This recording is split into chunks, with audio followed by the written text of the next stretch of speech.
Hey everybody, it's Eric. I'm going to go over some basic parts of a pneumatic valve, just something quick for us. So let me zoom in. Okay. So here are the parts of a valve in the symbols, right? So when we put down parts, when we look at a schematic, we're going to have a symbol, looks like this or like these, on our schematic to tell us what kind of valves we're using. And these are parts of the symbols, so let's just go through it. The first part is our spring return. Some of these have spring returns, some don't. It's these guys right here. A solenoid. Solenoid is right here. That's how we use electricity to move the valves back and forth. A solenoid can look like this.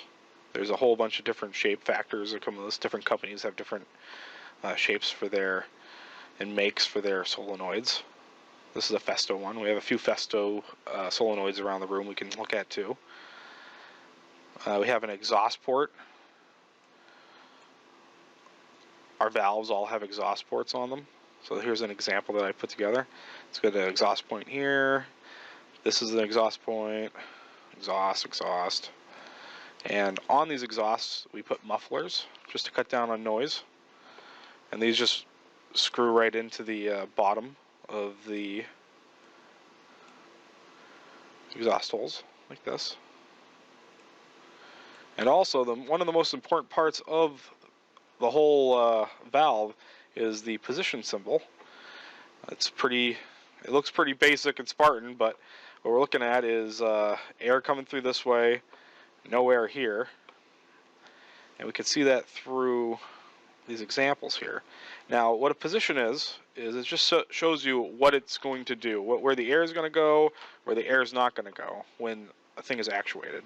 So for instance, if we look at this 3-port 2-position valve, 3-port, 1, 2, 3. You can't see the 2 on this side, but there's a port here and a port here, and then you have your 3rd port here, and then 2 position here, position here.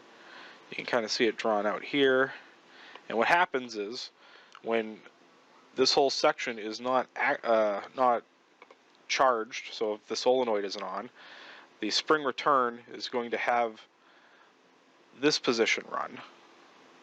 But then once we turn on the solenoid, it's going to run this position. And this is just a 3-2 valve. That's what they're called. If we go down here to this one's a little bit more going on with it. It's a 5-port 3-position double solenoid valve.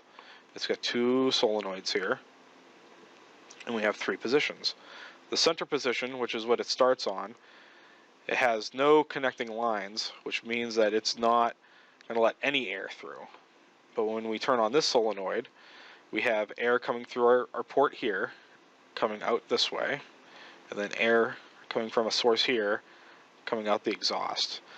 The source up here is probably our cylinder that we're going to be actuating back and forth. So that's the air coming out of the cylinder, going through and venting out. And then if we look at this side here, it's opposite. So when we turn on this solenoid, it's going to do this configuration. So that means air is going to be coming out of this muffler, and then air is going to be going through here, and then out this side. Then I have an example up here that we can check out. So without anything being energized, so without me turning on the solenoid here, we have no air going in, so our cylinder's back, and the cylinder, any air that's in here has come out to the muffler.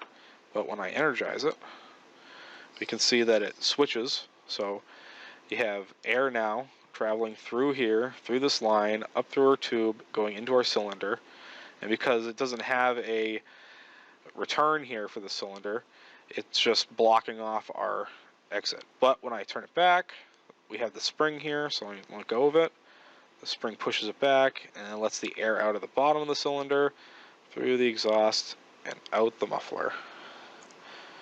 And that's just a general overview for pneumatic valves.